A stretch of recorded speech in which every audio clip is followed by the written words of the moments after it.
You are exhausted, yet terrified of resting, feeling guilty for never doing enough. But it is not your fault. You are not lazy. You have been tricked into exploiting yourself. Let us understand the invisible trap of modern burnout and how to finally escape it. We live in a world that aggressively praises the endless hustle. From the moment we wake up, through the glowing screens in our palms, we are fed a constant, intoxicating message. You can do anything. You can be anyone. You can achieve everything if you just work hard enough. It sounds like a beautiful promise. It sounds like pure, absolute freedom. But this promise casts a very dark, quiet shadow. The room is heavy with silence. It is far past midnight.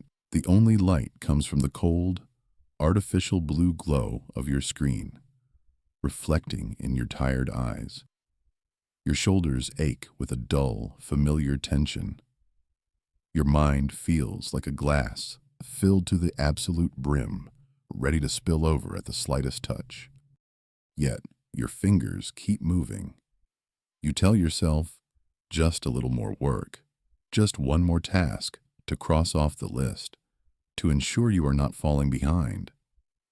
And the most heartbreaking part of this scene? There is no one standing over you, forcing you to do this. There is no angry manager in the room, no strict master holding a whip. In this modern invisible prison, you are the inmate, but you are also the guard holding the key, refusing to let yourself out. When a society tells you that there are zero limits to what you can achieve, it quietly and brutally shifts all the blame onto your own shoulders. If you believe you can achieve anything, then failing to achieve it means only one thing. You simply did not try hard enough. If you are not completely happy, highly successful, or perfectly healthy, it feels like your own fault. We stepped into a new world of endless possibilities, but we traded the fear of being punished by others for the deeply internalized fear of disappointing ourselves. Think about the phrase, "You can do it." It is everywhere. It is woven into the very fabric of our culture, echoing through our daily feeds and whispered in the background of everything we consume. It is the anthem of our generation, meant to lift us up. But over time, the constant, relentless pressure of "you can" transforms into a heavy, silent, punishing "you must." We start treating ourselves not like living, breathing human beings, but like machines that need to be constantly upgraded and optimized. We try to squeeze a drop of productive value out of every single second of the day. But we are not machines. When a human is pushed too hard, they slowly, agonizingly burn out from the inside. This toxic positivity forces us to swallow our natural sadness, hide our deep tiredness, and paint on a brave, enthusiastic face. It tells us that feeling tired is a sign of weakness, that taking a quiet break is a shameful waste of time. So we keep running faster and faster in an exhausting, endless marathon where the finish line keeps moving further away into the distance. Let us pause and look closely at how our minds operate now. You are not just sitting in a room focusing on one thing. You are trying to exist in several places at once. You are listening to a voice in your headphones. Your eyes are scanning a document on a screen, while your fingers quickly type a message to someone else entirely. And beneath all of this noisy chaos, your brain is anxiously anticipating a notification that has not even arrived yet. We call this multitasking. We wear it proudly, like a badge of honor, thinking it makes us highly efficient and evolved. But is this really an evolution? Imagine a deer in a dense forest. It stops to drink water from a cold stream. It cannot just peacefully focus on the water. Its ears are constantly twitching, catching every broken twig. Its eyes are darting nervously around, scanning the dark bushes for predators, watching the shadows for danger. It is in a constant state of high alert, dividing its fragile attention in a dozen different directions just to survive the next minute. This is what we have become. Our modern habit of dividing our focus is not a sign of advanced intelligence. It is a heartbreaking return to a state of primal survival. We are hyper-alert, our attention shattered into tiny jagged pieces. We are constantly scanning our digital environment for the next hit of dopamine. We are surviving the day, but we are not truly living it. Because our attention is so widely scattered, we have entirely lost the ability to experience deep, profound boredom. Remember what it was like to just sit on a porch and watch the rain fall for an hour, to stare out of a window and let your mind wander across empty streets. Today, the very moment we feel a tiny hint of boredom, we panic. It feels like a threat. We immediately reach into our pockets for our phones to fill the terrifying empty space.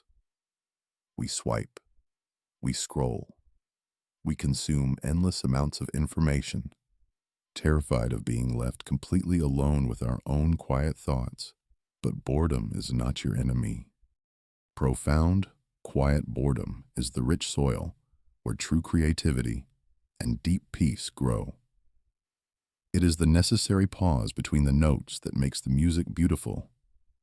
When we refuse to be bored, we refuse to let our exhausted minds rest.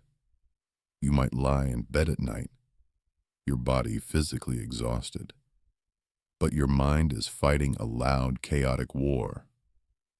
You cannot sleep because you have completely forgotten how to surrender to the quiet. This relentless way of living deeply changes how we connect with the people around us. Think about how you feel at the end of a long day of forcing yourself to be positive and productive. You do not just feel normal, tired. You feel a heavy, bone-deep, isolating exhaustion. It is a tiredness that disconnects you from the entire world. You come home, shut the heavy door behind you, and you do not want to speak. You feel like your internal battery is completely drained, and you just want to hide in a dark corner, away from everyone. This is the extreme loneliness of burnout. There is another kind of tiredness that we have forgotten. Think of a group of friends who spend the whole day outdoors, helping each other build a wooden table, or playing a long game in the yard together. At the end of the day, their bodies are incredibly tired, but they sit together around a fire, share a simple meal, and laugh. Their tiredness brings them closer. It is a shared, collective exhaustion, a warm weariness that feels peaceful and deeply human. But the burnout of our modern world is a cold, solitary exhaustion. It builds high, invisible walls around us.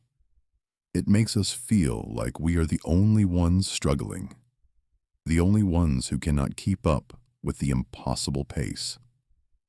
It turns life into a lonely race, where everyone is running on their own separate track, too tired to even wave to the person running next to them. How do we escape this invisible prison? How do we stop being our own cruelest masters? The very first step is simply seeing the trap for exactly what it is.